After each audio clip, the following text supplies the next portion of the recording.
창세기 14장을 보겠습니다. 오늘 14장 전체를 저희가 또 간략하게 살펴보도록 하겠습니다. 그래서 말씀드린 것처럼요, 저희가 지금 강해를 하고 있습니다. 그러니까 설교죠. 저희가 뭐 주석을 다는 게 아니라는 걸 좀 말씀드리고요. 먼저 이제 교리적인 그러한 의미를 살펴보고, 그 다음에는 이제 저희한테 주로 영적인 적용을 하려고 합니다. 예, 그런데 창세기 14장의 내용은요, 무슨 일단 교리적인 면에 있어서는요, 이 아브라함이 이제 예수님의 모형이라는 것, 이제 이것이 하나 있다고 보시면 되고요. 여기에 대해서는 저희가 이제 뒤에서 살펴볼 때 다시 언급하도록 하겠습니다. 그 외에는요, 이야기 자체는 굉장히 단순합니다. 예, 그래서 1절 보시면 14장 1절, 신할왕 아므라펠과 엘라살 왕 아리옥과 엘람 왕 그돌라오멜과 민족들의 왕 디달의 시대에 이들이 소돔 왕 베라와 고모라 왕 비르사와 아드마 왕 시납과 스보임 왕 세메벨과 벨라 왕 소알 왕과 싸우더라, 이렇게 되어 있죠. 그래서 이제 도시국가들의 형태라고 보시면 돼요. 소돔과 고모라 다 도시죠. 그래서 이 도시국가의 형태라고 보시면 되고요. 창세기 14장에서 이제 진정한 의미의 세계 제1차 대전이 일어나게 됩니다. 그러니까 단순히 국가와 국가 간의 전쟁이 아니라 이제 그 4개의 국가와 5개의 국가가 서로 연합해서 전쟁을 하고 있는 거죠. 예, 그래서 여기서 이제 그 국가 간의 처음의 전쟁, 세계 제1차 대전이 이제 일어나게 되고요. 이전에는 어떤 국가 간의 전쟁이 성경에는 기록되어 있지 않죠. 그러니까 실제로 있었는지 없었는지 그건 저희가 알 수 없지만, 저희는 이제 성경에 기록된 것만 이제 놓고 본다면 이제 진정한 의미의 세계 제1차 대전이 일어나게 됩니다. 그래서 4개의 왕국이 5개의 왕국에 대항해서 이제 전쟁을 벌이게 되죠. 이해를 위해서 3절부터 12절까지 쭉 보겠습니다. 그냥 그 스토리가 복잡하지 않으니까요. 이들이 다 시팀 골짜기 곧 여메에서 함께 연합하였더라. 이 여메는 이제 사해를 가리키는 건데요. 요거는 저희가 나중에 이 관련된 그 이야기가 나올 때 보겠습니다. 저들이 12해 동안 그돌라오멜을 섬기다가 13째 해에 반역을 일으키매 14째 해에 그돌라오멜과 그와 함께한 왕들이 와서, 그러니까 이제 일종의 조공을 바치던 국가들이었는데 더 이상 바치지 않은 거죠. 그러니까 이제 한마디로 그 손봐주러 이렇게 온 거죠. 그와 함께한 왕들이 와서 아스드롯 가르나임에서 르바 족속을, 함에서 수수 족속을, 사회 기라다임에서 M 족속을 치고, 또 호리 족속을 그들의 산 세일에서 치고 광야 옆에 있는 엘바란까지 이르렀더라. 또 그들이 되돌아와서 엠미스밭 곧 가데스에 이르러 아말렉 족속의 온 지방과 또 하세 손다말에 거하던 아모리 족속을 침해 소돔 왕과 고모라 왕과 아드마 왕과 스보임 왕과 벨라 곧 소알 왕이 나와서 시팀 골짜기에서 그들과 싸웠으니, 곧 이 5 왕이 네 왕 즉 엘람 왕 그돌라오멜과 민족들의 왕 디달과 신할 왕 아므라벨과 엘라사 왕 아리옥과 싸웠더라. 시팀 골짜기에는 진흙 구덩이가 많았으므로 소돔과 고모라의 왕들이 달아날 때 거기 빠지고 남은 자들은 산으로 도망하며 그들이 소돔과 고모라의 모든 재물과 그들의 모든 양식을 빼앗아 자기 길로 가고 소돔에 거하던 아브라함의 조카 롯과 그의 재물도 취한 뒤 떠나갔더라. 예, 그래서 4왕국과 5왕국이 격돌했는데 결국 5왕국이, 그러니까 조공을 바치던 국가들이었죠. 약소 국가들이었죠. 5왕국이 패했고요. 이제 이 소돔에 거하던 롯도 같이 끌려가 버렸습니다. 그렇죠? 예수님께서는요, 마태복음 24장에서 전쟁이나 전쟁의 소문에 대해서 들어도 그것이 끝이 아님을 알라고 말씀하셨어요. 24장 6절이죠. 또 너희가 전쟁들과 전쟁들의 소문을 들을 터이나, 전쟁이 일어나면 사람들 막 우왕좌왕할 수밖에 없죠. 또 전쟁의 소문이 들려도 막 주가가 폭락하기도 하고 뭐 급등하기도 하고 사람들도 우왕좌왕할 수밖에 없죠. 전쟁들의 소문을 들을 터이나 주의하여 불안해하지 말라. 이 모든 일들이 반드시 일어나야 돼. 아직 끝은 아니니라. 이렇게 말씀하셨어요. 그래서 실제로 전쟁이 일어나는 것이나 아니면 전쟁의 소문이 도는 것은 마지막 때의 표적이 아닙니다. 왜 그럴까요? 성경에 의하면요, 지금 창세기 14장에서 처음으로 이제 국제적인 전쟁이 일어났어요. 이 이후로 인류 역사는 전쟁의 역사입니다. 끊임없이 전쟁이 일어났어요. 거의 뭐 어떤 기록을 보니까요, 저도 뭐 거의 인류 역사 6,000년이라면 몇 년 빼고는 계속 어딘가에서 전쟁이 일어났다고 합니다. 사람들끼리 싸우는 게 아니라 국가 간의 전쟁, 부족 간의 전쟁, 이런 전쟁이요, 인류 역사 6,000년 중에 거의 5,900년 이상을 계속해서 있었습니다. 그러니까 전쟁이나 전쟁의 소문이 마지막 때에 그 표적이 될 수가 없다는 겁니다. 계속 전쟁이 있었어요. 창세기 14장 이후로 전쟁이 계속 있었기 때문에 이것이 이제 표적은 아니라는 겁니다. 그래서 전쟁과 전쟁의 소문이요, 창세기 14장에서부터 실제로 시작이 되었습니다. 그래서 예수님의 말씀에 의하면요, 전쟁이나 전쟁의 소문이 돌면 마지막 때라고 주장하는 성경 교사들은 다 비성경적인 교리를 가르치고 있는 거예요. 주로 이제 예언을 다루는 사람들이 뭐 어디 전쟁이 뭐를 상징하고 성경에 나오는 뭐 곡과 마곡의 전쟁이고 이런 식으로 많이 갖다 붙였습니다. 그런 것들은 정말 성경의 예언과는 관련이 없다는 겁니다. 그러니까 성경에서 말씀하고 있지 않은 것을 갖다 붙일 필요가 없어요. 히틀러가 성경 어디서 짐승이라고 말한 적 있나요? 계시록에 나오는 그 짐승. 전혀 관련이 없죠. 아니면 거짓 예언자다 이렇게 말한 적도 없죠. 성경에 나오는 어떤 것과는, 그러니까 성경에 나오는 직접적인 예언과 히틀러나 스탈린이나 이런 사람들은 관련이 없습니다. 관련이 없어요. 트럼프 처음에 대통령 됐을 때 어떤 분은 막 트럼프를 또 갖다 붙이는 경우도 있었어요. 한쪽에서는 트럼프를 뭐 나쁜 인물로 얘기하는 사람이 있고, 한쪽에서는 또 좋은 인물로 얘기하는 사람들도 있고, 예언을 이제 연구한다는 사람들이. 근데 트럼프가 성경에 나오나요? 어떤 사람이 그게 바로 뭐 트럼프니까 하나님의 나팔소리다 막 이렇게 또 해석하는 사람도 있는데, 그건 너무 전천년 믿는 사람들이 그렇게 해석하시는 분들이 있는데 그건 너무 간 거죠. 관련이 없습니다. 트럼프 성경에 안 나오잖아요. 그러니까 성경에 나오지 않는 사람을 갖다 붙여서 해석할 필요가 없다는 겁니다. 그러니까 성경이 멈추는 곳에서 멈추면 돼요. 하나님께서 어디까지만 말씀하셨으면 거기까지만 연구하면 됩니다. 말씀하시지 않은 걸 막 더 파고들 필요가 없다는 겁니다. 그렇죠. 소련, 러시아, 중국, 북한, 성경에 나오지 않습니다. 미국, 성경에 나오지 않아요. 어떤 분은 이스라엘이 나중에 대환란 때 막 독수리 날개로 이스라엘을 이렇게 하니까 그게 바로 미국이다. 독수리 날개가 미국을 상징한다. 이렇게 얘기하는데요. 독수리는 그 과거, 그러니까 로마 제국의 후에는 다 그 문장을 독수리를 씁니다. 상징 동물을 독수리를 써요. 왜냐하면 로마 제국의 상징 동물이 독수리였거든요. 그래서 유럽의 국가들은요, 유럽의 국가가 다 로마 제국 아래 있었잖아요. 로마 제국이 쪼개져서 나온 거잖아요. 유럽 국가들이 다 상징이 독수리예요. 유럽 국가들 다 상징 독수리고요. 미국은 유럽 사람들이 가서 세운 국가잖아요. 그래서 미국도 상징이 독수리입니다. 그래서 독수리 날개로 그렇게 이스라엘을 하나님께서 보호해 주셨다는 게 미국을 상징하지 않는다는 거죠. 나중에 대환란 때 그렇게 하실 것이고요. 그게 출애굽 때도 그렇게 하셨다고 성경에 나와 있거든요. 그러니까 하나님께서 출애굽 때 이스라엘 백성들을 그렇게 하신 걸 독수리가 마치 보호해서 그렇게 지켜준 것처럼 그렇게 표현하고 있을 뿐입니다. 진짜 독수리가 나오거나 독수리 문장을 갖고 있는 국가가 뭐 보호하거나 이런 것이 아니라는 거죠. 어지간한 국가들은요, 다 독수리 문장, 유럽 계통의 국가들은 다 독수리를 그 자기네 국가의 문장, 상징으로 그렇게 사용합니다. 비둘기를 사용하지는 않을 거 아니에요, 적어도. 그렇죠. 다 독수리를 사용하지. 예, 그래서 이 전쟁이 실제 일어나는 것과 일어나는 것이 이 말세의 징조는 아니라는 겁니다. 관련이 없어요. 예, 저희가 이런 내용 계시록에서 좀 다룬 적이 있고요. 예, 그래서 지난 6,000년간 전쟁은 세계 곳곳에서 끊임없이 일어났습니다. 그래서 뭐 독일 속담 중에 그런 것도 있다고 하잖아요. 비가 오면, 그러니까 사람들 항상 전쟁하니까 비가 오면 사람들은 체육관에서 전쟁을 한다. 이런 말이 있을 정도로. 전쟁을 하긴 해야 되는데 안 할 수 없으니까 체육관에서 한다는 거죠. 그러니까 전쟁은 항상 있었어요. 새로운 일이 아니라는 겁니다.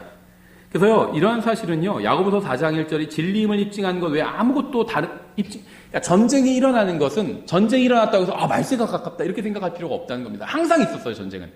주님께서 오실 때까지 전쟁은 항상 있을 것이고, 심지어 천연왕국 끝에도 전쟁 한 번 있게 되죠.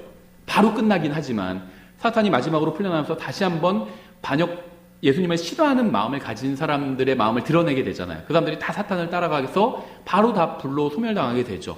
전쟁이 있을 겁니다. 그래서 전쟁이 그 마지막 때의 표적은 절대 아니고요. 그럼 전쟁이 무엇을 입증하느냐? 전쟁은요, 사람들의 부패한 마음을 입증합니다. 부패한 마음을 입증해요. 어떤 사람들은요, 이런 얘기하는 사람도 본 적이 있어요. 막 전쟁이라서 무고한 어린애들도 다치고, 우리가 가끔 그 공익 광고 같은 거 보면 이제 주로 자선단체 공익 광고들이 뭐 이 아이는, 저도 그 운전하면서 그 뉴스 들으면서 가면 그런 거 많이 듣거든요. 뭐 이 아이는 뭐 시리아 요즘 얘기하면서 무슨 뭐 부모 형제를 다 잃었습니다 하면서 막 그런 거 나와요. 그런 기사가 나오면요, 막 댓글로 예전에 그런 것들이 많이 써. 하나님 막 욕하면서, 하나님이 계시다면 왜 저 아이가 무고하게 저렇게 죽도록 내버려 두시냐 하는데, 하나님이 전쟁 일으키지 않으셨죠. 하나님은 그렇게 싸우지 말라고 하셨는데 사람들이 하나님 말씀을 어기고 싸웠잖아요. 하나님 때문이 아니라 사람 때문이죠. 그렇죠. 타락한 그 본성 때문에 싸운 거죠. 야고보서 4장 1절은요. 전쟁의 원인에 대해서 이렇게 말씀하고 있죠. 너희 가운데서 전쟁과 싸움이 어디로부터 났냐? 개혁성경은 아마 다툼이라고 했던 것 같아요. 저도 개혁성경을 읽은 지가 너무 오래돼가지고 다툼이라고 한 것 같아요. 전쟁이란 말 떼버렸어요. 제가 기억하기에. 전쟁에 대해서 말씀하고 있어요. 야고보서 4장 1절은. 그래서 굉장히 중요한 구절이에요. 전쟁의 원인을 말씀하고 있는 구절이기 때문에 너희 가운데서 전쟁과 싸움이 어디로부터 나느냐? 전쟁 국가 간의 전쟁이고 싸움은 개인 간의 싸움 말하는 거죠. 너희 지체 속에서 싸우는 너희의 정욕들로부터 나지 아니하느냐? 그러니까 전쟁이 일어나는 원인이요. 사람의 욕심 때문에 일어난다는 겁니다. 욕심 때문에. 정욕. 내 어떤 욕심을 말하는 거잖아요. 전쟁은 예수님께서 재림하실 날이 얼마 남지 않았다는 것을 입증하는 것이 아니라 인간은 탐욕적이라는 사실을 입증할 뿐입니다. 원하는 것을 정직한 방법으로 얻지 못하면 죽여서라도 얻고자 하는 것이 바로 인간의 타락한 본성이에요.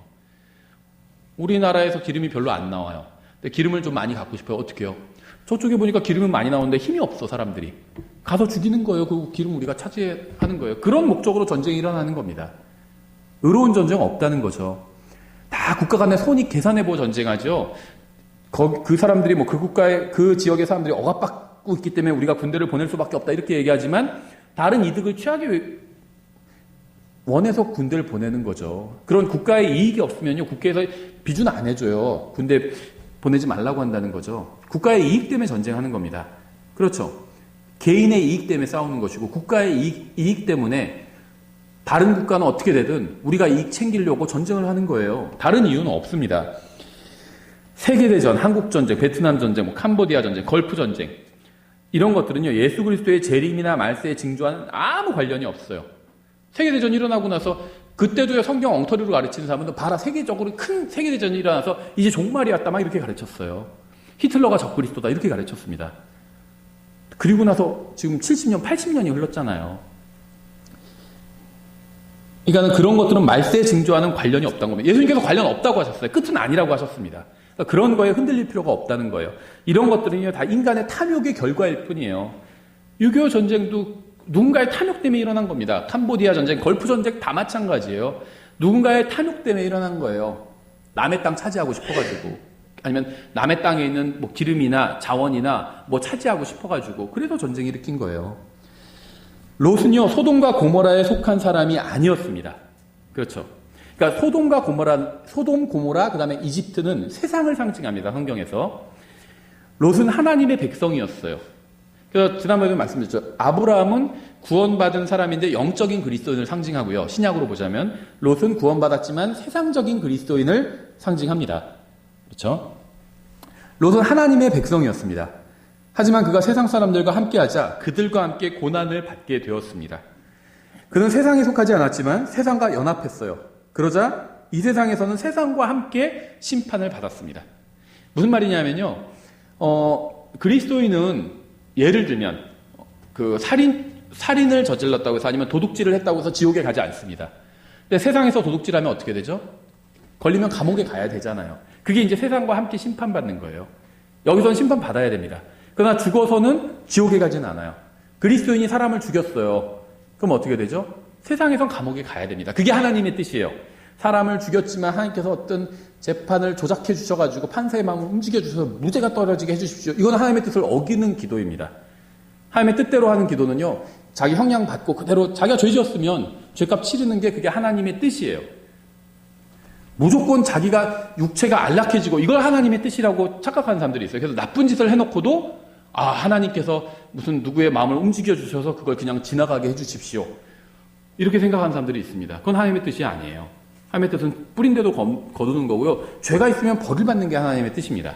예수님은 우리의 영원한 형벌의 죄값을 치러주신 거죠. 이 세상에서는 죄를 지었으면 감옥에 가야 되는 거예요. 그게 하나님의 뜻입니다. 그래서 그게 이제 세상과 함께 심판받는 거예요.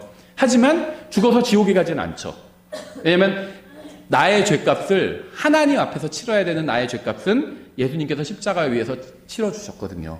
근데 이 세상에서는 죄값을 치러야 돼요. 사람을 죽이면 감옥에 가야 됩니다. 그래서 롯은요 죽어서 지옥에 가지는 않아요. 하지만 세상 사람들과 함께 했기 때문에 이제 세상 사람들과 함께 심판을 받게 된 겁니다. 그래서 끌려간 거잖아요. 소돔에 안 있고 아브라함과 함께 있었다면, 아니면 아브라함 옆 동네 딴 데에 있었다면, 세상과 떨어진 데 있었다면, 세상과 구분된, 분리해서 살았다면 이런 전쟁에 휩쓸리지 않았겠죠. 근데 소돔 사람들과 함께 살았어요. 그래서 소돔이 끌려갈 때 같이 끌려가 버린 거죠. 롯은 소돔과 고모라인들이 끌려갈 때 함께 끌려갔고요. 그들이 약탈당할 때 함께 약탈당했고요. 그들이 모든 것을 잃을 때 함께 모든 것을 잃었습니다. 그리스도인이 사는 것이 이 세상만을 위해서 산다면 어떻게 될까요? 세상 사람들은 이 세상만을 위해서 살잖아요. 그럼 어떻게 되죠? 언젠가 자기들이 위해서 살았던 그 모든 게 다 없어져 버리잖아요. 그렇죠? 근데 그리스도인들은요, 이 세상에서 필요한 만큼을 위해서 사는 거예요. 마치 만나처럼 하루 양식 위해서 내가 80년간 살 거 위해서 사는 겁니다. 그럼 열심히 돈 벌고요, 저축도 하고요, 또 늙어서 일 못하니까 노후에 준비도 해놓고요, 그걸 준비를 해놔야 돼요. 그런데 예를 들면 막 1000년 살 거를 준비를 해놔요. 그럴 필요는 없다는 겁니다. 그렇죠? 내가 100년 살 거 준비해놓고 대비를 해놓으면 되는 겁니다. 어떤 사람은 매번 주님을 신뢰하면서 살아야지 그리스도인이 은행에 예금 뭐 저축하는 거 잘못된 거다 이렇게 가르치는 사람들도 있었어요. 근데 그건 아니죠. 예수님께서도 그 어리석은 그 종에 대해서 말씀하시면서 하나뿐이 안 주셔가지고 제가 이걸 그냥 땅에 넣어놨습니다. 숨겨놨습니다. 이렇게 얘기하니까 차라리 은행에 넣어놓지 그러냐 이렇게 말씀하셨잖아요. 은행에 저축하는 거는 그 불신의 믿음 없음의 증표가 아니라는 겁니다.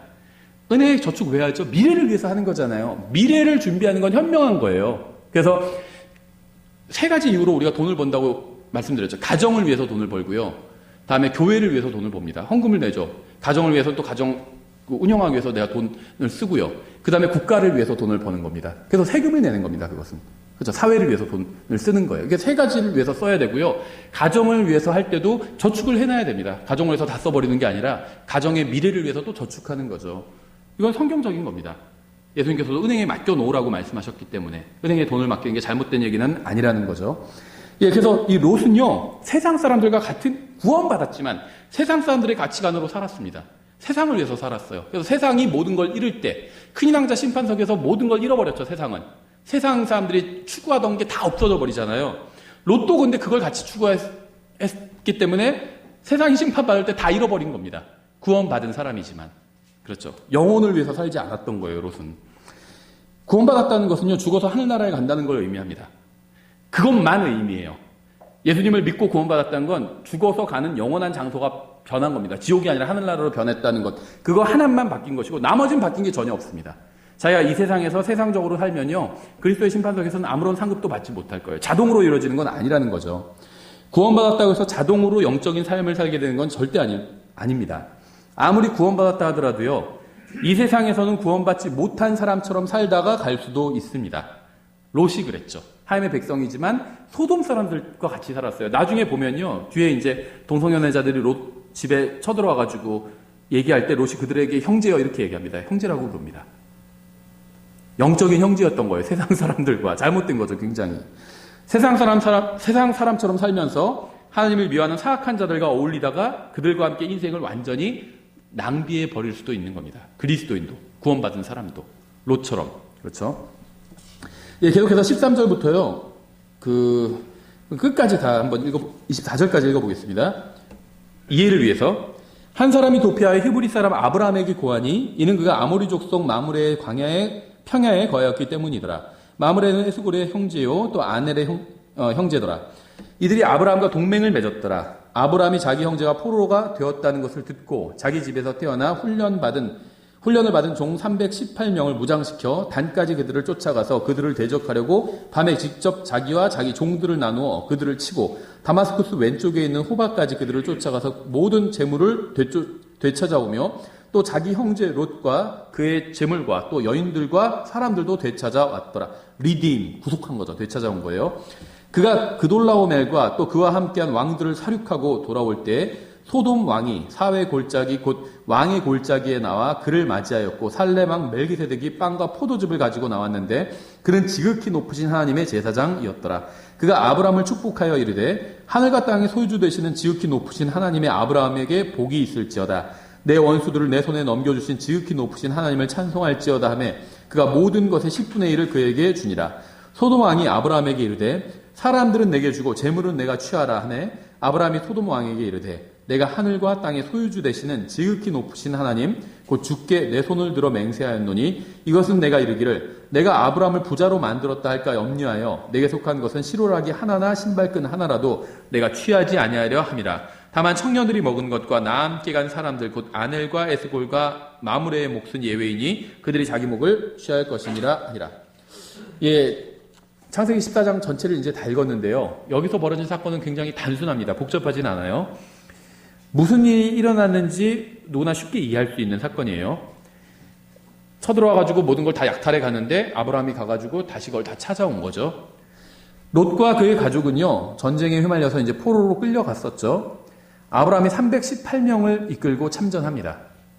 옛날에 300이라는 영화 있었죠. 벌써 10몇 년 전에 있었던 영화인데 300으로 막 수십만의 그 페르시아 대군을 스파르타 군대가 대적하잖아요. 물론 이제 영화적인 그 상상력이 좀 더해진 거겠지만 어느 정도 약간 사실에 기초한 것도 있죠.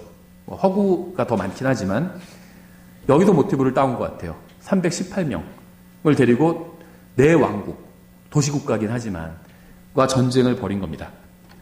굉장히 용감한 거예요.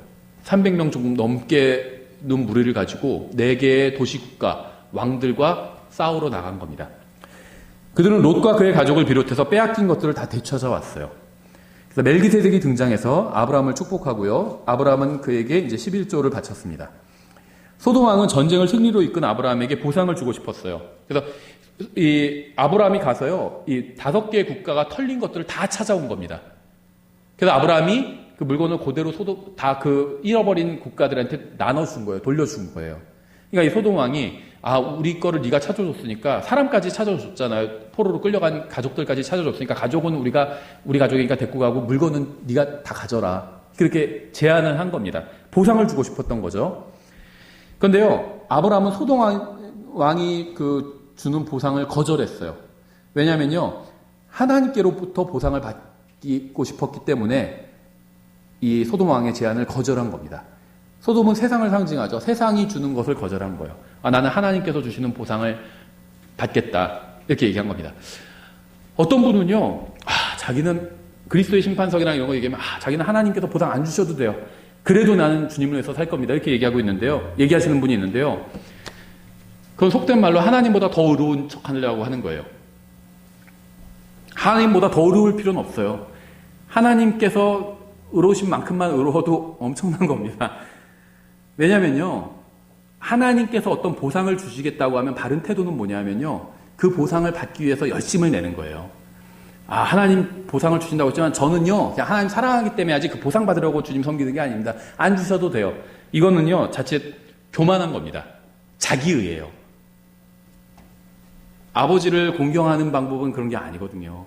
방을 다 치워놓으면 아버지가 나중에 와서 너희들 용돈으로 10,000원씩 줄게. 그러면 감사합니다. 열심히 치워놓겠습니다 하고 깨끗이 치워놓고 아버지가 돌아와서 잘 치워놨구나. 그래, 약속한 대로 용돈을 줄게 하고 딱 주시면 정말 감사합니다 하고 받고 감사를 표하는 게 그게 아버지를 공경하는 겁니다. 근데 딱 아버지가 집을 깨끗이 치워놨어요. 그래서 용돈 줄게 하니까 아유 됐어요 아버지 10,000원 그냥 안 주셔도 돼요. 넣어두세요. 이러면 그건 아버지를 무시하는 거예요. 그렇죠. 공경하는 게 아니라. 하나님께서 주신다고 그러면요, 감사함으로 받으면 됩니다. 감사합니다 하고 받으면 돼요. 막 기대하고요. 그렇죠. 하나님께서 내가 너희들에게 놀라운 선물을 줄 거야. 그러면 기대를 하는 게 하나님을 사랑하는 거예요. 놀라운 선물을 줄 거야. 근데 다 필요 없어요. 이건 하나님을 공경하는 게 아닙니다. 아브라함은요, 하나님께서 주시는 선물을 사모했어요. 그러니까 세상이 주는 선물, 그건 안 줘도 돼. 상관없어 나는. 하나님께서 주시면 되는 거야 나한테. 지금 그 얘기를 하고 있는 거예요. 소돔 왕한테. 아브라함은요, 그러니까 왜 이런 얘기를 하냐면요, 세상이 주는 복이 아닌 주님께서 주시는 복을 원했기 때문이에요. 아브라함 롯이 세상과 어울리다 어떤 상태가 되었는지 똑똑히 목격했죠. 그래서 자신은 그렇게 되고 싶지 않았습니다. 세상이 주는 거에 롯이 현혹됐잖아요. 세상의 그런 것들에 현혹됐습니다. 그 결과 롯은 어떻게 됐죠? 끌려갔잖아요, 비참하게. 그래서 자기는 그런 거에 현혹되고 싶지 않았어요. 하나님께로부터만 받고 싶었습니다. 세상이 아닌 주님을 선택한 거예요, 아브라함은. 아브라함은 여기서요, 이제 예수 그리스도의 모형이 되는데요. 롯은 이제 유대인들의 모형이고요. 즉, 이스라엘 민족의 모형이죠. 이스라엘 민족은 예수 그리스도의 형제였습니다. 친족이었죠. 예수님이 유대인들의 왕으로 오셨고요. 그들의 혈통으로 오셨죠. 유대인들의 도시인 베들레헴에서 출생하셨죠. 또 유대인 여자인 마리아에게서 태어나셨고요. 유대인인 요셉을 양아버지로 두셨죠. 친아버지는 아니죠. 양아버지죠. 예수님은 다윗의 혈통을 따른 유대인이 되셨습니다. 하지만 주님의 형제들인 히브리인들은요, 하나님께 반역했죠. 그들은 주님을 떠나서 세상과 연합했습니다. 롯이 소돔 사람들과 함께 살았던 것처럼. 그 결과 유대인들은요, 이방 민족들에게로 끌려가서 흩어져 버렸죠. 다 흩어져 버렸어요. 하지만 예수님은 자신의 백성이자 형제인 유대인들을 사랑하셨습니다. 그래서 주님께서는 다시 오셔서 원수들로부터 유대인들을 되찾아오셔서 그들의 땅에 두시고요. 그들이 잃어버렸던 모든 것을 돌려주실 겁니다. 이게 이제 재림하시면 하실 일이에요. 천년왕국에서 유대인들에게 약속하셨던 약속의 땅을, 그 광활한 그 땅을 다 유대인들에게 이제 돌려주실 겁니다. 그래서 창세기 14장은요, 아브라함과 롯을 통해서 이러한 사실을 이제 예언적으로 보여주고 있는 거예요. 여기 예수님 얘기도 안 나오는데 막 갖다 붙인 거 아니냐 이렇게 생각하실 수도 있는데요. 예수님께서 요한복음에서 분명히 성경이 자신에 대해서, 예수님에 대해서 증언한다고 말씀하셨잖아요. 그래서 우리가 이 사건을 보고 이것이 분명히 뭔가 예수님에 대해서 증언하고 있는데 이 생각을 가지고 해석했기 때문에 이런 결론이 나온 겁니다. 그냥 막 갖다 붙인 것이 아니라는 거죠. 우리는 창세기 14장을 통해서요, 중요한 영적 진리를 배울 수 있는데요. 이제 한 절 한 절 다시 그 13절부터 좀 빠르게 살펴보면요. 13절에 14장 13절. 한 사람이 도피하여 히브리 사람 아브라함에게 고하니 이는 그가 아모리 족속 마므레의 평야에 거하였기 때문이더라. 마므레는 에스골의 형제요 또 아넬의 형제더라. 이들이 아브라함과 동맹을 맺었더라. 이 아브라함은요, 롯이 거하던 곳에 거하지 않았습니다. 아브라함은 이 세상과 구별된 삶을 살았어요. 롯도 그렇게 했어야 됐습니다. 근데 그러지 못했죠. 왜 그러지 못했는지는 제가 나중에 한번 그 가능성을 얘기해 볼게요. 왜 롯은 이렇게 하나님의 백성이었지만 왜 실패를 했는지에 대해서 이 성경 공부 마지막 부분에 말씀을 드릴게요. 롯은 이 세상과 구별된 삶을 살지 못하고요, 세상 사람들처럼 살았죠. 롯은 세상에서 일어나는 전쟁의 소식도 누군가를 통해서, 그러니까 아브라함은요, 세상과 완전히 구별돼서 살았고요, 전쟁의 소식도 몰랐어요. 전쟁이라는 것도 몰랐습니다. 그래서 누군가 와서 아브라함에게 고해줬죠. 전쟁이 일어나고 이런 일이 일어나고 롯이 끌려가고 얘기를 다 해줬습니다. 그래서 그 이야기를 듣고 알 정도로 세상으로부터는 완전히 떨어져서 살았던 겁니다. 그렇죠? 아브라함은 롯에게 관심이 있었고요. 그에게 무슨 일이 일어났는지 알고 싶어 했어요. 아브라함은 세상에 관심이 없었어요. 국가들이 싸우고 말건 관심 없었습니다. 하지만 자기의 형제, 자기의 친족인 롯에게는 관심이 있었습니다. 그렇죠? 비록 아브라함이 롯과 함께 살지는 않았지만 그는 자신의 형제인 롯에게 관심을 갖고 있었습니다. 이것은 예수 그리스도를 보여주는 아주 좋은 모형이에요. 주님께서는 지금 이 세상에 있는 예루살렘에서 유대인들이나 아니면 세계 곳곳에 흩어져 있는 유대인들과 함께 살고 계시지는 않지만 하늘에 계시죠. 그들이 어떤 일을 당하고 있는지는 정확히 알고 계십니다. 관심을 갖고 지켜보고 계세요. 지금 그들을 다루지 않으실 뿐이에요. 유대인들을 다루지 않으실 뿐이지 관심을 갖고 지켜보고 계십니다. 교회가 들림받아 올라면 이제 그때부터는 다루기 시작하실 것입니다. 유대인들을 다시. 주님께서는 그들에게 큰 관심을 갖고 계시고요. 이제 유대인들이 처한 상황을 다 알고 계십니다. 14절. 아브라함이 자기 형제가 포로가 되었다는 것을 듣고 자기 집에서 태어나 훈련을 받은 종 318명을 무장시켜 단까지 그들을 쫓아가서, 롯은요, 믿음이 아닌 보는 것으로 걸었어요. 롯은 자신의 잘못으로 큰 위기에 직면했습니다. 그렇죠? 비록 롯이 잘못된 길을 갔지만 아브라함은 그를 사랑했습니다. 아브라함은 롯을 사랑했기에 자원에서 위험을 무릅쓰고 전쟁에 참여해서요, 그를 구출했습니다. 롯은 뿌린 대로 거뒀죠. 롯에게 일어난 일은요, 그 자신의 선택에 따른 결과였어요. 소돔에 살았으니까 소돔이 전쟁을 할 때 거기에 휘말린 거죠. 하지만 아브라함은요, 자신의 친족인 롯을 사랑해서 전쟁에 참여했죠. 전쟁에 참여 안 해도 됐었어요, 아브라함은. 근데 전쟁에 참여한다는 건 이건 희생을 의미하는 거잖아요. 친족인 롯을, 형제인 롯을 사랑해서 전쟁에 참여한 겁니다. 유대인들이 당한 고난은요, 그들이 뿌린 대로 거둔 거예요. 죄를, 하나님께서 미리 신명기에서 말씀하셨잖아요. 너희가 하나님을 버리면 너희를 다 흩어버릴 것이다. 예언을 해주셨잖아요. 그런데도 하나님을 버렸죠. 그래서 그런 고난을 당하게 된 겁니다. 유대인들은 주님을 떠나서 세상으로 갔고요. 그 결과 세상에서 노략당했습니다. 이 교회사 읽어보시면요, 거기도 나와요. 유대인들이 얼마나 많이 노략당했는지. 예를 들면 스페인에서 500년간 살았어요. 벌써. 조상 대대로 살아온 겁니다. 조선시대부터 우리로 치면. 그런데 갑자기 일주일간 시간을 줄 테니까 유대인들은 다 떠나라. 이렇게 해버린 거예요, 유럽에서.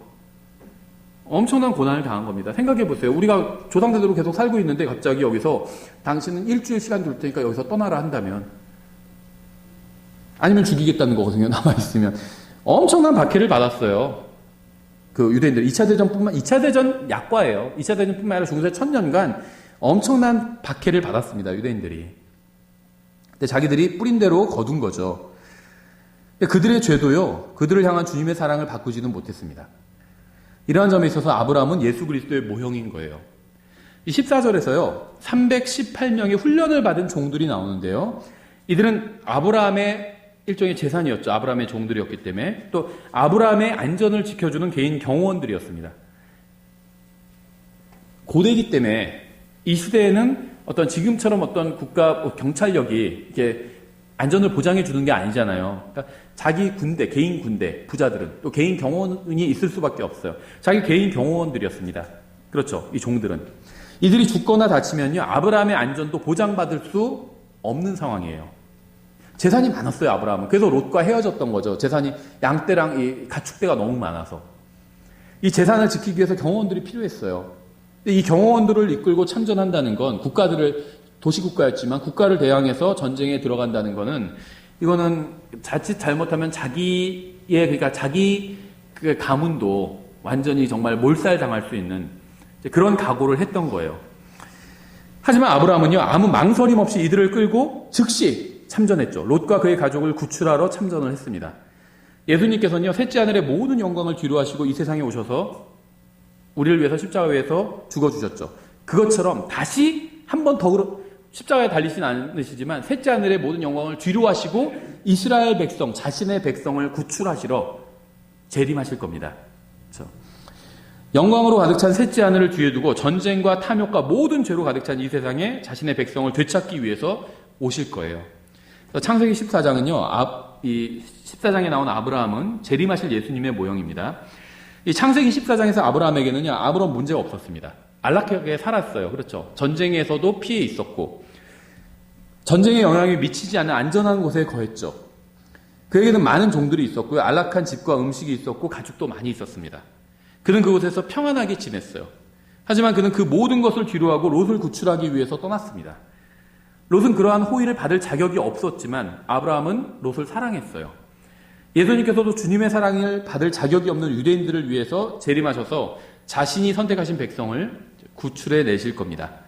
15절, 그들을 대적하려고 밤에 직접 자기와 자기 종들을 나누어 그들을 치고 다마스쿠스 왼쪽에 있는 호박까지 그들을 쫓아가서, 아브라함은 정말 용기 있게 행동했고요. 결국 승리했습니다. 아브라함은 300명이 넘는 병사를 이끌고 여러 국가가 연합한 군대에 대항을 했죠. 이건 정말 용기 있는 믿음의 행동이었어요. 주님께서는 흰말을 타시고 검을 가진 채로 이 세상에 다시 오셔서요, 전 세계의 모든 연합군과 싸우시고 승리하실 겁니다.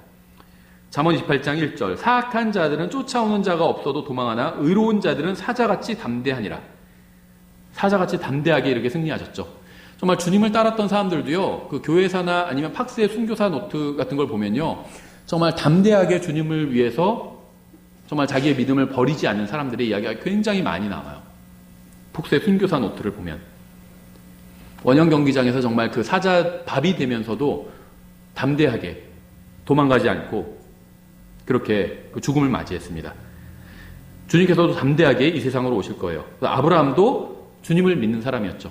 담대하게 그 적은 무리에 자기 그 경호원들을 데리고 국가를 대적하러 그 군대를 대적하러 그렇게 나아갔습니다. 유다 지파의 사자로 오신 주님은 의로우시죠. 주님을 누가 자신을 대적하든 얼마나 많은 자들이 대적하든 전혀 두려워하지 않으시는 분이죠. 예, 신약교회 시대는요, 밤의 시대예요. 여기서 지금 밤에 이렇게 싸웠다고 얘기가 나와 있죠. 지금 이 세상은요, 칠흑같이 어두운 사악한 세력이 지배하고 있습니다.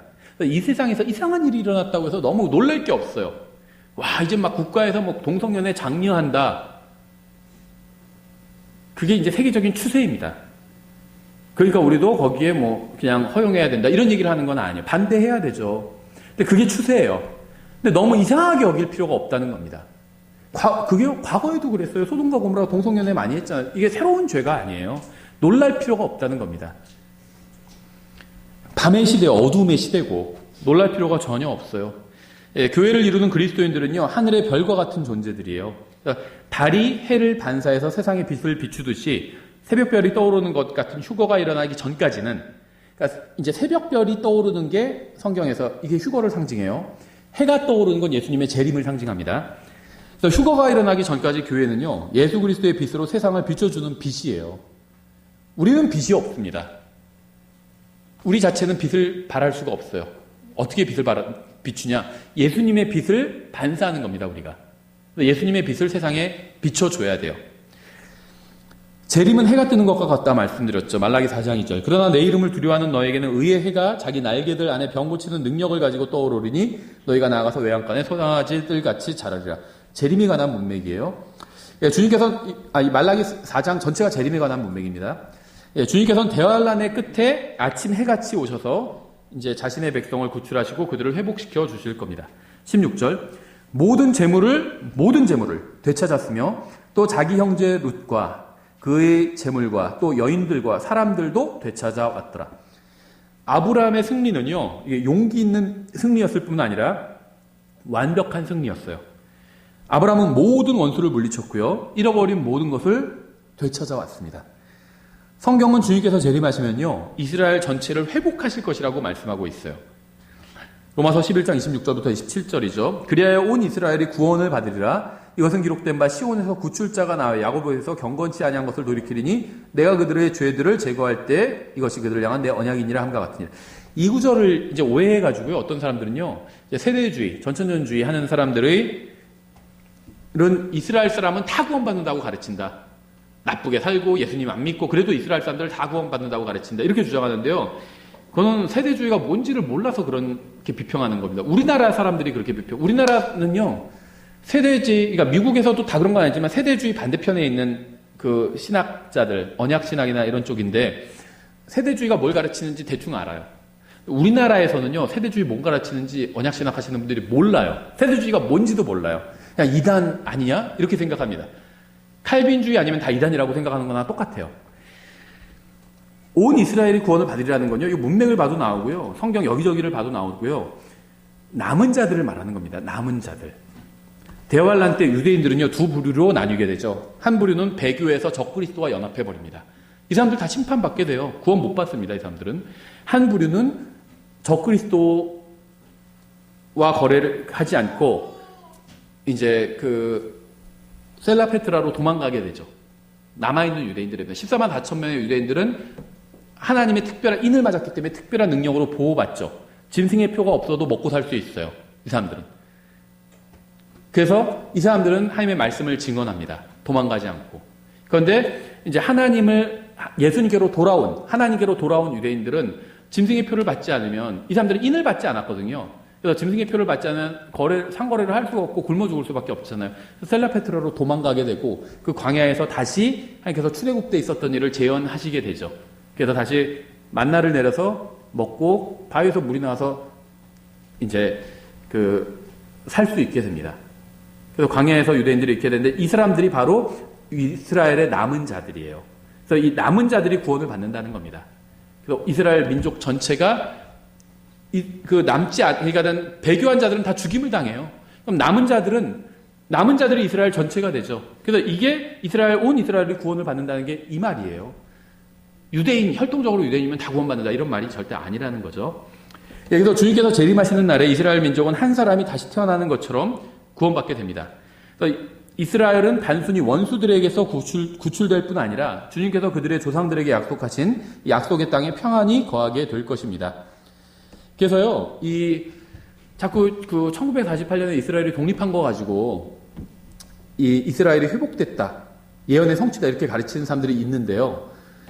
주로 이제 세대주의, 전천년주의자들 중에 있죠. 저희와 같은 부류의 신앙을 가진 분들 중에 이제 그런 주장을 하는 사람들이 있는데, 그건 성경적인 주장은 아닙니다. 왜냐하면요, 예언이 성취되려면 여러 가지가 있지만 평안히 거해야 돼요. 평안히 거하지 않잖아요. 지금도 계속 2억이 넘는 아랍 사람들과 다투고 있고 팔레스타인과도 다투고 있고 평안히 거하는 게 아니죠.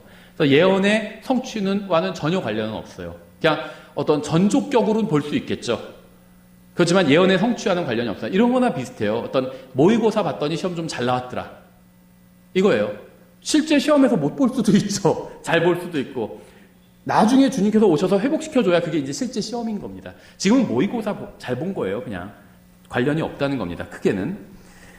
예, 그래서 재림 때 예수님께서도 유대인들을 구출하셔서 그들에게 약속된 모든 것을 다 되찾아 주실 겁니다. 17절. 그가 그 놀라운 일과 또 그와 함께한 왕들을 사륙하고 돌아올 때 소돔 왕이 사회 골짜기 곧 왕의 골짜기에 나와 그를 맞이하였고 아브라함이 롯을 구출한 후에요. 롯과 연합했던 민족들이 나와서 아브라함을 이제 환영하면서 그에게 선물을 바치고자 했습니다. 그렇죠? 예수님께서도 재림하시면요. 이와 비슷한 일이 일어나게 되는데요. 대환란 중에 이스라엘을 도왔던 양의 민족들로 분류된 민족들이요. 예수님 앞에 나와서 주님께 경배를 드리겠죠. 비슷한 일이 일어납니다. 아브라함이 롯을 구출해서 왔더니 민족들, 소돔 왕과 민족들의 왕들이 와서 아브라함에게 지금 인사하고 있는 장면이잖아요. 대환란 때도 비슷한 일이 일어난다는 겁니다. 주님께서 오셔서 이스라엘의 원수들을 다 멸하시고 이스라엘 구출하시며 이스라엘을 도왔던 양의 민족들이 와서 주님 앞에 이제 경배를 드리게 됩니다. 창세기를 기록하게 하신 분이 계시록도 기록하게 하셨죠. 창세기와 계시록의 기록자는 다르지만요. 저자는 같습니다. 창세기는 모세가 기록했고 계시록은 요한이 기록했지만 저자는 성령 하나님이에요. 성경은 억지로 꾸며낸 책이 아니에요. 누구도 그렇게 할 수도 없어요. 인간 저자가 성경을 기록했다면 결코 이런 식으로 서로 성경이 맞아떨어질 수가 없다는 겁니다. 성경의 기록자는요 40여 명에 이르지만 저자는 오직 한 분이시기 때문에 성경이 이렇게 조화를 이루고 있는 겁니다. 창세기의 내용이 지금 계시록에 나오는 내용으로 제가 지금 계속 비유해서 설명하고 있죠. 정확하게 맞아떨어진다는 거예요. 18절 살렘 왕 멜기세덱이 빵과 포도즙을 가지고 나왔는데 그는 지극히 높으신 하나님의 제사장이었더라. 이제 멜기세덱에 관한 거는 성경에서도 어려운 내용이다 이렇게 말씀하고 있죠. 그래서 이제 그러니까 어려운 내용으로 분류되고 있어요. 그래서 저희가 이거는 히브리서 공부할 때 멜기세덱에 대해서는 살펴보겠습니다. 여러 가지 가능성이 있어요. 멜기세덱이 누구인지는. 근데 여기서는 그런 얘기는 그냥 하지 않고 넘어가겠습니다. 그냥 살렘 왕으로 알려져 있고요. 하나님의 제사장으로 알려져 있던 사람이에요. 멜기세덱은 빵과 포도즙을 가지고 나왔죠. 예수님께서는요, 제자들에게 아버지의 왕국에서 다시 마시기 전에는 포도즙을 마시지 않겠다고 말씀하셨습니다. 그렇죠. 셋째 하늘에서 예수님 지금 뭐 드시고 계실 수도 있어요. 부활하신 예수님도 그 벌꿀이랑 그 다음에 뭐 생선 같은 거 드셨죠. 부활한 분도 먹지 않으면 부활한 몸이 죽거나 그런 건 아닌데요. 음식을 먹는 것도 하나의 기쁨이잖아요. 그걸 누릴 수는 있다는 겁니다. 그런데 주님께서 아마 여러 가지를 드셨을 수도 있다고 생각합니다. 셋째 하늘에서. 그런데 포도즙은 드시지 않으셨을 거예요. 마태복음 26장 29절이죠. 그러나 내가 너희에게 이르노니 내가 이 포도나무 열매에서 난 것을 이제부터 내 아버지의 왕국에서 너희와 함께 새롭게 마시는 그날까지 천년왕국 시작되는 걸 말하는 겁니다. 그날까지 마시지 아니하리라 하시니라. 우리는 주님의 왕국에서 빵을 먹고 포도즙을 나중에 마시게 될 겁니다. 아브라함이 전쟁에서 승리하고 돌아온 후에 제사장인 멜기세덱은 빵과 포도즙을 가지고 나왔습니다. 계시록에서는 구원받은 성도들인 그리스도인들이 왕과 제사장이 되었다고 말씀하고 있죠. 참고로 이게 영적으로 좀 더 바라본다면요. 여기서 아브라함은 예수 그리스도를 상징하죠. 롯은 유대인들을 상징합니다. 이방인은 이방인 그대로 상징하는 거죠. 멜기세덱은요. 이건 그리스도인 상징한다고 볼 수가 있어요. 계시록 1장 5절부터 6절에서 하나님께서 우리를 그 왕과 제사장 삼아 주셨다고 말씀하고 있죠. 영적으로는 그리스도인의 모습을 보여준다고 볼 수 있습니다. 19절 그가 아브라함을 축복하며 이르되 하늘과 땅의 소유주 되시는 지극히 높으신 하나님의 아브라함에게 복이 있을지어다. 지금 예수 그리스도께서는 하나님 아버지의 오른편에 앉아 계십니다. 현재 이 세상의 신은 사탄이에요. 어저께도 거기서 복음 저기서 전하는데 이제 신천지 사람들이 이렇게 얘기를 좀 하게 됐는데요. 저한테 엄청 전화 많이 하던 분이 누군지를 확인했어요. 예. 하여튼 말로는 뭐 별 얘기를 다, 뭐 이우진 목사님 만나뵙게 돼서 너무 영광입니다. 막 그러더라고요. 자기네 교리에 따르면 저는 거기선 사꾼 목자인 거거든요. 근데 뭐가 영광이에요? 거짓말 하는 거지. 그냥 만나서 반갑습니다. 그거면 충분하지. 예, 근데요, 이제 좀 얘기를 해보니까, 저는 신천지에서 몰라요, 사실은. 그냥 그 행위 종교를 가르치는 이단이고요. 그래서 저도 어저께는 나름대로 충격요법으로 얘기해서 하도 이 사람이 이상한 얘기를 계속 하길래, 신천지에는 여호와의 증인이나 저기 여호와의 증인 있죠. 저 여호와의 증인이나 로마 카톨릭이나 다 같은 뿌리에서 나온 같은 종교입니다. 이거 깜짝 놀라더라고요. 그래서 신천지 개혁 개정판 쓰거든요. 개혁 한글 성경 써요. 신천지에서 쓴 성경이요. 그 카톨릭에서 만들어준 거예요. 여호와의 증인도요, 카톨릭에서 만들어준 성경 같이 쓰고 있습니다. 같은 뿌리예요. 그러니까 뭐가 뿌리냐고 다르다고 그러고 해서 아예 다르지 않아요. 행위로 구원받을 수 있다고 믿잖아요. 형태는 다르지만요, 성경 뿌리도 같고요, 구원받는 방법도 같아요. 행위 구원 가르치잖아요. 그게 같은 거예요. 이러니까 막 갑자기 이상한 얘기 막 하고 그러더라고요. 그런데 왜 그 얘기를 했냐면 이 사람들은요, 예수님이 이미 재림했다고 믿어요. 그게 바로 이만이다, 이렇게 가르치는 거죠. 그래서 예수님이 재림했으면 왜 이 세상이 이러냐고 하니까 이걸 천년간 만들어 가는 거잖아요, 이렇게 얘기하더라고요. 천년왕국, 그걸 천년간 만들어 간대요. 그렇게 재림하셔서 이제 천년간 왕국을 만들어 가는 거예요. 그 사람들이 믿고 있는 그 신은 예수님이 아니죠. 사탄이죠. 지금 이 세상을 통치하는 게 예수님이라는 거예요. 사탄이죠. 지금 이 세상을 통치하는 거. 그러니까 이 세상이 엉망진창이잖아요. 그렇죠. 예수님께서 이 세상으로 오시면요, 유대인들을 구출하시고 모든 원수를 멸하실 것이고요, 살아남은 이방인들은 주님께 경배할 겁니다. 그때 주님께서는 하늘과 땅의 소유주로서 이제 권위를 행사하실 거예요. 지금 권한은 갖고 계세요. 사탄은 치명상을 당했습니다. 하지만 권한을 행사하고 있지는 않으신 겁니다. 그렇죠? 20절, 내 원수들을 내 손에 넘겨주신 지극히 높으신 하나님을 찬송할지어다 하매 그가 모든 것의 10분의 1을 그에게 주니라. 이 다니엘서에 의하면요, 아버지 하나님께서는 아들 하나님께 왕국을 넘겨주실 겁니다. 아들은 아버지께로부터 왕국을 상속받을 겁니다. 창세기 14장의 아브라함은요, 이러한 점에서 이제 예수님의 모형인데요. 그래서 아브라함은 불신자로부터 선문을 받기를 거절했던 겁니다. 아브라함이 예수님의 모형이니까 예수님은 마귀가 세상을 제안했잖아요. 주겠다고. 근데 예수님이 거절하셨죠. 왜냐면요, 아버지 하나님께 왕국을 받아야 되거든요. 마귀에게 받는 게 아니거든요. 그래서 아브라함도 소돔 왕이 제안한 걸 거절한 겁니다. 그렇죠? 그래서 아브라함은 이제 멜기세덱으로부터 축복을 받았고요. 그에게 모든 것의 10분의 1을 드렸습니다. 그래서 주님께서도 재림하시면 믿는 자들로부터 영광을 받으시고요, 자신의 왕국을 믿는 자들에게 나눠 주실 겁니다.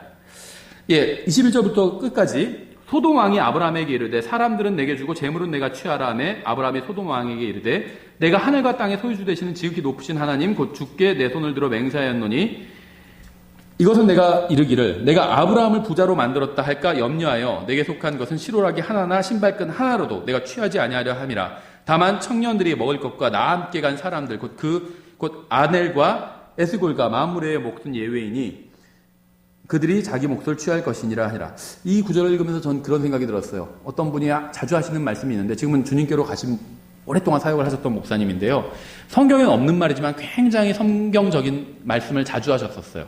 무슨 말이었냐면 Everything depends on God's blessing이란 말이 있어요. 모든 것은 하나님의 복 주심에 달렸다. 성경에는 없는 말이지만 성경에 있는 진리를 집약해서 만든 말이죠. 아주 정확한 말입니다. 하나님께서 복을 주시면 누리는 거고요, 안 주시면 갖고 가시면 누리지 못하는 겁니다. 모든 건 다 하나님의 복 주심에 달려 있어요. 사람은 뭘 해야 돼요? 열심히 하면 됩니다. 나에게 주어진 기회에 열심히 일하면 돼요. 결과는 하나님께 맡기는 겁니다. 하나님께서 주신 대로 받는 거예요. 많이 주시면 좋은 거고요, 많이 내가 누릴 수 있죠. 적게 주시면 또 그것으로 만족해야 되는 겁니다. 그게 믿음인 거예요. 그렇죠? 아브라함은요, 이방인들로부터 아무것도 취하지 않았습니다. 창세기 14장에서 아브라함은 예수님의 모형이죠. 아브라함은 자신이 구출한 롯의 친족이었어요. 예수님도 육체로는 유대인들의 혈통을 따라오셨죠. 아브라함이 종들을 데리고 롯을 구출하러 갔듯이 예수님도 하늘의 군대와 함께 유대인들을 구출하러 오실 겁니다. 아브라함이 원수들의 물건을 노력했듯이 예수님도 원수들로부터 모든 것을 빼앗으실 거예요. 그렇죠? 아브라함이 위험을 무릅쓰고 롯을 구출한 이유가 롯을 사랑해서였듯이 예수님도 사랑의 동기로 유대인들을 구출하러 오실 겁니다. 아브라함이 완전한 승리를 거뒀듯이 예수님도 완벽한 승리를 거두실 겁니다. 마지막으로 끝내기 전에요, 이 롯이 실패한 이유에 대해서 잠깐 말씀드리고 끝내겠습니다. 롯의 신앙은 실패한 신앙이었어요. 그렇죠? 하나님의 백성이었지만 결국에는 실패했잖아요. 그 이유가 무엇이었냐면요, 자신을 부르신 것에 따라가지 않고, 자신의 부르심이란 얘기 하잖아요. 나는 부르심이 있어, 뭐 이런 얘기를 하죠. 문법적으로는 좀 잘못된 말이지만 기독교계에서 일반적으로 많이 써요, 부르심이란 말을. 나는 부르심이 있어, 이런 얘기를 해요. 각 사람마다 하나님께서 부르신 게 있을 겁니다. 그런데 하나님은 아브라함을 부르셨죠. 롯은 롯대로 따로 부르셨을 거예요. 근데 롯은요, 자기의 부르심을 따라간 게 아니라 아브라함을 따라갔어요. 아브라함을. 그게 롯의 실패의 원인이었습니다. 왜냐면요, 롯은요, 아브라함과 동행했지만 하나님과 동행하지 않았어요. 이게 중요합니다. 롯은 하나님이 아닌 아브라함을 따랐습니다. 그래서 그가 이집트로 내려갔을 때 자기도 이집트 따라간 거예요. 그는 오랫동안 주님을 따르지 않았기 때문에 주님의 뜻대로 걷는 법을 완전히 잊어버리고 말았어요. 그래서 그가 아브라함으로부터 독립해서 스스로 결정을 내려야 될 때 그는 어리석은 결정을 나중에 내리고 말았죠.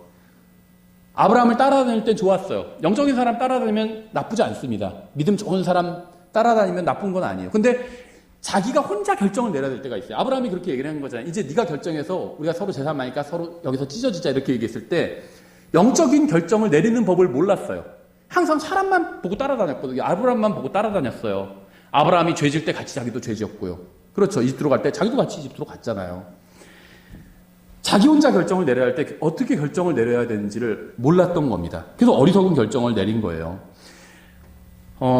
우리도 롯과 같은 잘못을 범할 수가 있습니다. 우리는 믿음의 사람과 함께 해야 돼요. 믿음이 있는 형제들과 함께 해야 됩니다. 하지만 주님과 동행하는 법을 배워야 됩니다.